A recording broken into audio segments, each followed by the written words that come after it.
Racikan Berita. Assalamualaikum warahmatullahi wabarakatuh. Hari ini kami ada di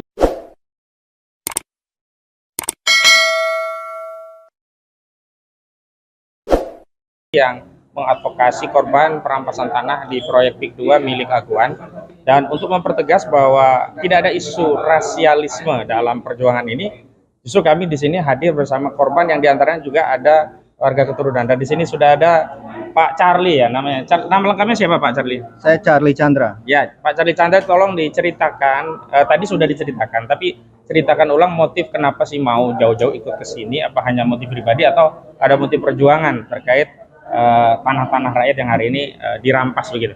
Silakan. Baik, terima kasih Pak. Saya Charlie Chandra, saya adalah ahli waris dari Sumita Chandra. Papa saya dulu juga hampir dipenjarakan. Dia sudah sebagai tersangka. Dan saya hanya mewarisi perjuangan dari papa saya. Saya ingat papa saya tidur di sofa di depan kamar jam 3 pagi itu nggak bisa tidur dia, kasihan, udah umur 75. Akhirnya saya minta papa saya, udah kamu ke Singapura, saya yang urus. Akhirnya papa saya meninggal di luar negeri. Karena dia di luar negeri itu baru ketahuan ada kanker. Dan saya baru sadar ternyata itu adalah jalan Tuhan supaya dia bisa keluar negeri dan berobat di luar negeri. Saya pernah berdoa kepada Tuhan. Tuhan, gunakan saya sebagai alat untuk menghentikan kezoliman ini semua. Dan itulah kenapa saya di sini. Saya di sini bukan karena perjuangan untuk hak saya sendiri. Saya sudah ditandatangan oleh pengacara saya kalau saya tidak akan ganti rugi, tidak akan dikasih apapun, tanah sudah saya lepaskan karena saya di penjara. Kalau nggak, saya nggak keluar dari penjara. BPN sudah membatalkan sertifikat kami yang sudah 35 tahun. Bayangkan, investor mana mau invest di Indonesia? Kalau SHM bisa dibatalkan begitu saja tanpa proses pengadilan. Nah, saya berjuang untuk masa depan kami karena saya mau anak-anak saya tinggal di Indonesia. Saya tidak mau mereka harus mengalami ini semua. Maka kita yang sekarang harus berjuang. Biarpun Anda bukan sebagai korban, apakah Anda mau nanti beli tanah 50 tahun lagi tiba-tiba hilang? Nggak mau kan? Nah, makanya saya di sini berjuang untuk yang lain. Bukan untuk permasalahan saya sendiri, karena saya sudah diancam-ancam. Ketika saya menemani Pak Saididu di Polres, saya sudah diancam. Charlie, lu ntar dilaporin lagi. Tapi saya akan tetap membela kebenaran. Saya ada di sisi kebenaran. Terima kasih. Charlie, pertanyaannya. Ya. Karena kan Bang Charlie ini kan posisinya sudah bebas. Lalu dalam kondisi mafia tanah ini kan Aguan dan Antoni Salim ini kan seperti orang yang bisa merubah undang-undang terhadap ini dan dia. Bang Charlie nggak takut asal Bang Charlie tangkap aja? Ya, sebelum dijawab ya, saya ingin tegaskan juga kepada aparat penegak hukum bahwa apa yang dilakukan oleh saudara Charlie ini adalah hak konstitusional untuk menyampaikan pendapat, apalagi memperjuangkan hak bukan hanya hak dirinya tapi hak seluruh rakyat. Karena itu tidak boleh ada narasi ya yang kemudian dicari-cari kesalahan, kriminalisasi. Karena apa? Karena hak kehadiran semua warga di sini juga dalam kerangka mengumpulkan bukti-bukti untuk proses perdata di Pengadilan Negeri Jakarta Pusat. Ini tidak boleh ya. Ada yang kemudian mencari-cari celah, oh ini hoak lah atau dan seterusnya. Nah, dan saya ingin tegaskan juga kepada seluruh aparat penegak hukum bahwa perkara ini sedang diatensi oleh seluruh rakyat, jadi tidak boleh ada tindakan di luar koridor hukum. Semua yang kami lakukan di sini adalah kerangka hukum untuk mengumpulkan ya bukti-bukti di pengadilan, dan tentu saja semua nanti akan diuji oleh hakim di pengadilan. Nah, silakan Pak Charlie ya, atau saudara Charlie ya, takut nggak nih? Udah kondisinya seperti ini tadi ditanya. Saya sudah berjuang 10 tahun. Saya sudah ditangkap, pernah di penjara, sudah pernah di segala macam pun juga sudah pernah, dan saya tidak ingin ini terjadi pada orang lain juga. Dan saya berasa apa yang saya ceritakan ini berdasarkan pengalaman saya sendiri. Semua yang saya sebut bisa dibuktikan oleh surat-surat resmi dari pemerintah. Jadi saya berasa saya tidak melanggar perjanjian perdamaian saya dengan pihak PT Mandiri Bangun Makmur. Karena dalam perjanjian tersebut saya tidak akan menuntut ganti rugi, saya tidak akan mempidanakan mereka. Saya tidak melakukan itu. Saya hanya menceritakan kebenaran dari pengalaman saya sendiri. Jadi apa yang harus kita takuti? Baik. Terima kasih Bang. Selanjutnya Bang Juju selaku ketua tim litigasi. Apa langkah-langkah selanjutnya nih dari tim? Kita akan follow up seperti apa? Karena kita hari ini kan hadir dalam rangka memidentifikasi gugatan yang sudah terdaftar. Ya, terima kasih rekan Hosi. seperti juga sudah dijelaskan dari awal tadi, termasuk juga korban dari PIK 2 itu Bapak Charlie, ya, itu fakta ya.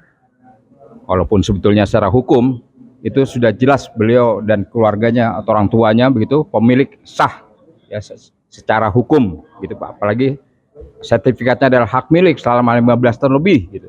Tapi bisa diambil sedemikian rupa secara sepihak oleh pihak-pihak yang tidak berkepentingan dalam hal ini dan langsung juga menjadi korban begitu kan ya, sampai dipenjarakan segala. Nah, hal-hal seperti ini tidak boleh terjadi lagi dan tidak harus terjadi di negara yang kata red state, negara hukum berdasarkan konstitusi Undang-Undang Dasar 45 ya. Itu jangan cuma di atas kertas saja. Ya, normatif itu, norma-norma seperti itu. Dan ini faktanya ada sebelah saya. Ya, beliau sampai sempat dipenjara juga ya Pak ya. 2 minggu lebih ya. 2 bulan, maaf. Nah, tanpa ini harusnya kalau secara hukum beliau berhak menuntut ganti rugi ya, harus mendapat kompensasi sebetulnya seperti itu. Nah, oleh sebab itu jangan terjadi lagi di kasus PIK 2 ini ya, atau katakanlah yang mereka klaim sebagai proyek strategi nasional PSN, jangan terjadi lagi korban-korban berikutnya terhadap warga, terhadap penduduk di wilayah Banten dan sekitarnya itu tadi. Oleh karenanya ya, saya dan teman-teman sudah membentuk tim, ya, tim mitigasi dan di lapangan untuk kepada pihak atau siapa saudara-saudara yang menjadi korban untuk segera melapor kepada kami kan begitu ya. Nah, seperti ada di flyer ini dicantumkan sini alamat dan nomor telepon semua ada. Silakan saja melapor sehingga kami bisa menindaklanjuti dan minggu depan sudah ada sidang perdana untuk penggugat para tokoh-tokoh nasional. Dan kami siapkan buat berikutnya ada kita akan gugat dari penggugat langsung para petani dan korban, nelayan juga begitu. Kami sedang siapkan mengumpulkan data-data, dokumen-dokumen seperti berikutnya. Begitu. Ya. Terima kasih Bang Juju. Selanjutnya ada penggugat prinsipal Bu Menu, silakan untuk menyampaikan aspirasinya yang sudah berkenan hadir di sini. Silakan. Ya, udah. Oke. Ya. Selanjutnya saksi. Assalamualaikum warahmatullahi wabarakatuh. Bismillahirrahmanirrahim. Saya di sini atas nama rakyat. Saya di sini atas nama ibu-ibu. Setelah kita saksikan dan kita dengarkan apa yang sudah diceritakan oleh saudara kita Bapak Charlie. Jadi jelas, masalah PIK 2 bukan rasis, tapi ini masalah kedaulatan rakyat. Tanah yang sekarang kita ada, yang kita berdiri, itu adalah hasil dari perjuangan dari nenek moyang kita. Itu sangat priceless, tidak bisa.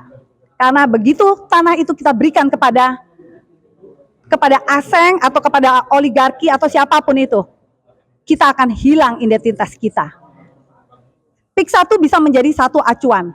Jadi saya Aliansi Rakyat Menggugat dan juga ibu-ibu, kami adalah ibu pertiwi yang melawan. Kami tidak akan menangis dan kami akan melawan siapapun yang menjadi pengkhianat, aguan dan juga orang yang sudah memberikan izin kepada aguan untuk menyerobot lahan tanah, merampas tanah rakyat Banten. Segitu aja dari saya. Assalamualaikum warahmatullahi wabarakatuh. Waalaikumsalam warahmatullahi wabarakatuh. Oke, ini oke. Pak Holid, silakan Pak Holid. Oke, Pak Holid.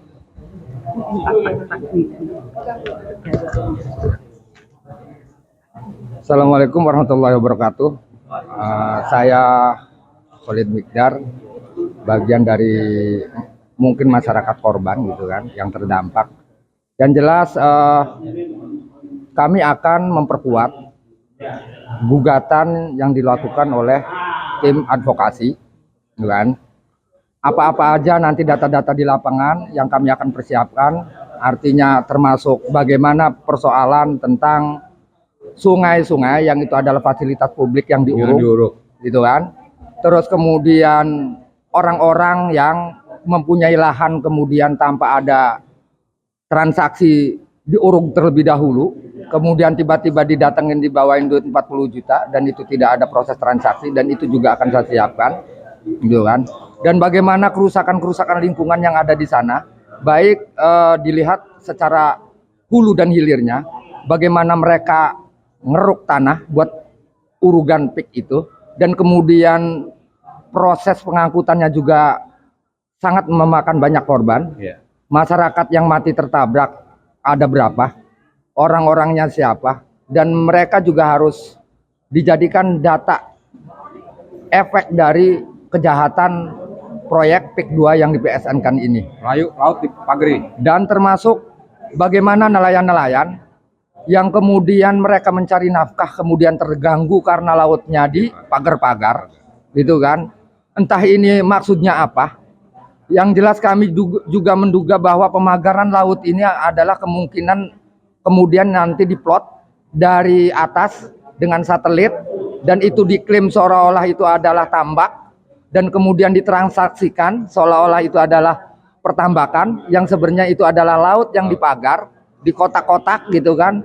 Nah ini juga kita akan jadikan bukti di lapangan bagi tim advokat kami. Terima kasih. Bang Yuyu nih, Bang Yuyu, itu kan banyak juga kalau nggak salah warga yang mungkin ya nggak berani untuk mengajukan atau berhubungan dengan urusan-urusan seperti ini. Gimana tindakan Bang Yuyu terhadap warga tersebut? Bang? Iya, mayoritas warga seperti itu ya, di mana banyak dari mereka tidak berani, jangankan menginformasikan ataupun melaporkan ya persoalan mereka, persoalan hukum mereka, yang jelas-jelas mereka diintimidasi, gitu kan, dirugikan ya secara hukum. Mereka takut gitu dengan intimidasi yang dilakukan oleh Aguan CS, Aguan dan teman-temannya itu, termasuk dia ketua abdesi, Ya. Pak siapa namanya, Mas Kota, seperti itu dan keruncuk-keruncuknya itu. Yang dimaksud saya, jikalau kan udah ada posko nih Bang, nah orang udah mau datang nih ke sini, tiba-tiba di tengah jalan itu, kira-kira gimana menurut Bang Yuyu? Iya, artinya upaya-upaya pencegahan, penghalangan seperti itu tergantung keberanian mereka itu, dan mereka nggak perlu takut sebenarnya karena kita sudah bentuk perwakilan Pak Holik ini di daerah-daerah kan, Ya. begitu. Ada perwakilan teman-teman di daerah, jadi nggak perlu takut, serahkan saja atau berikan atau informasikan kepada Pak Holik dan teman-temannya begitu. Posko-posko tadi. Oke, kan sekarang sudah ada brosur yang ke penyerahan ini Bang. Nah kira-kira Abang akan tindakan untuk menyebarkan atau bagaimana caranya Bang? Iya, kami sudah bagikan kepada diantaranya Pak Holik dan teman-temannya. Tentu kita berharap ya Pak Holik dan teman-temannya akan menyebarkan atau mendistribusikan ya sedapat mungkin secara maksimal kepada para petani ataupun nelayan di sekitar wilayahnya itu, wilayah Banten terutama, seperti itu. Oke. Ya, mungkin saya ingin bertanya kepada Pak Charlie ya. Kemarin kita dengar salah satu statement dari Alvin Lim.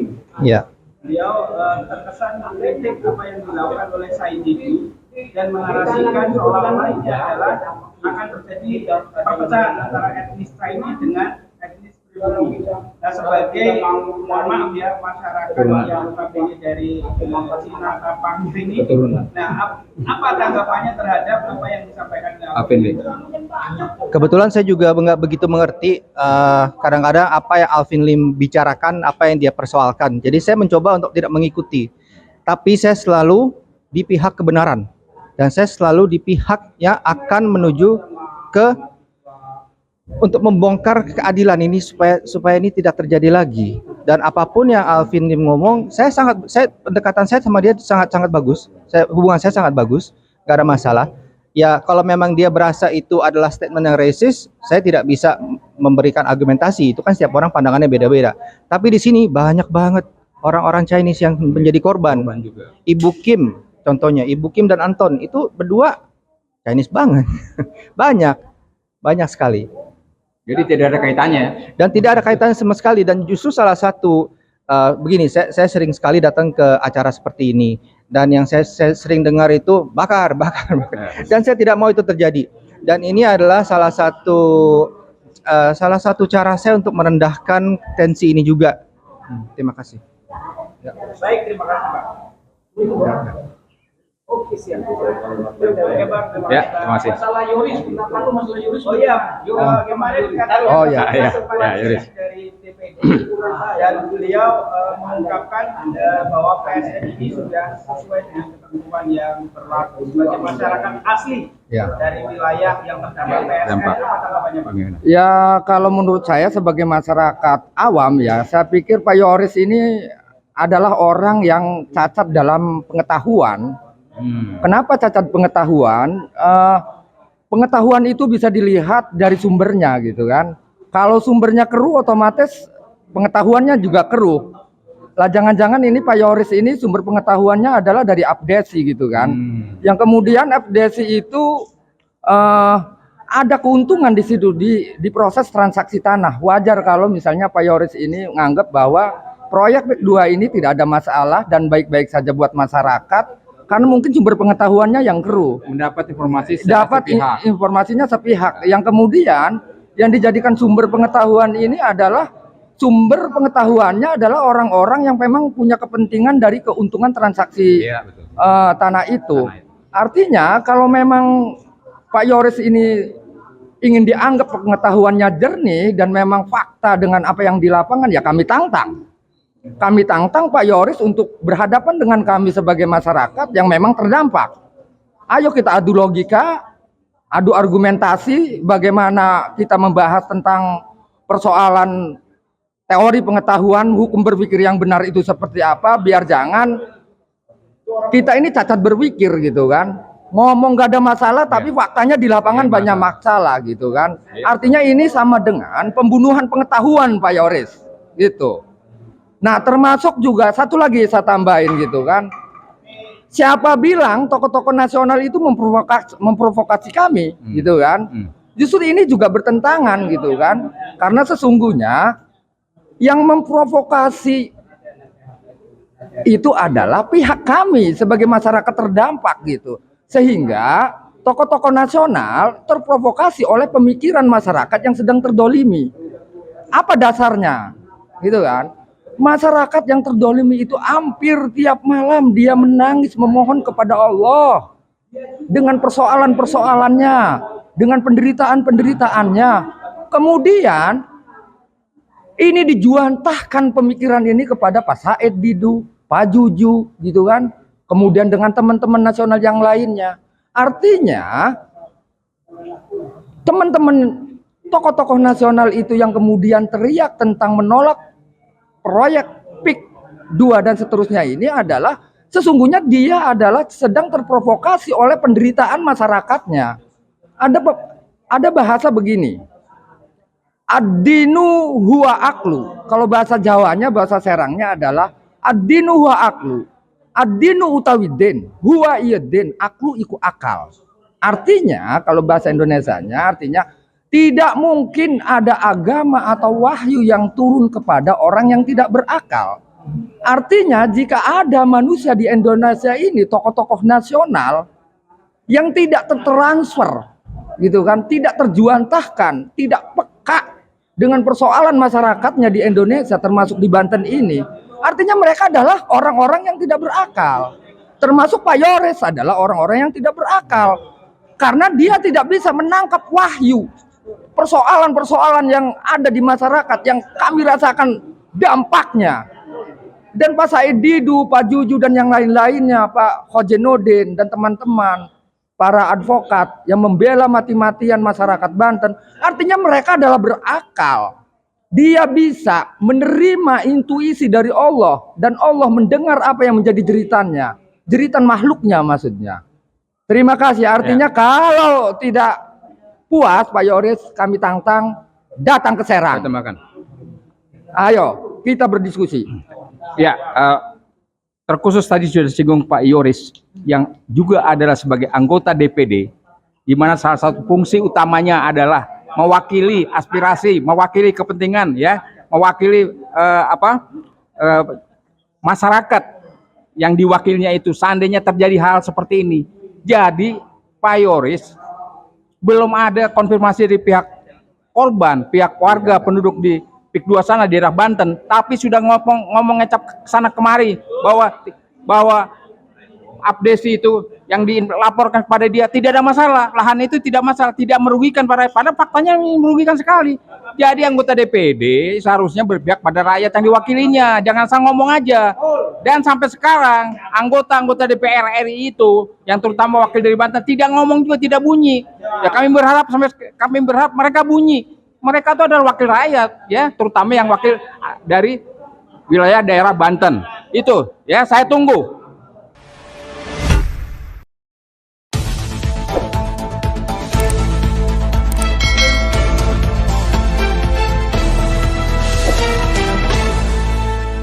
Racikan Berita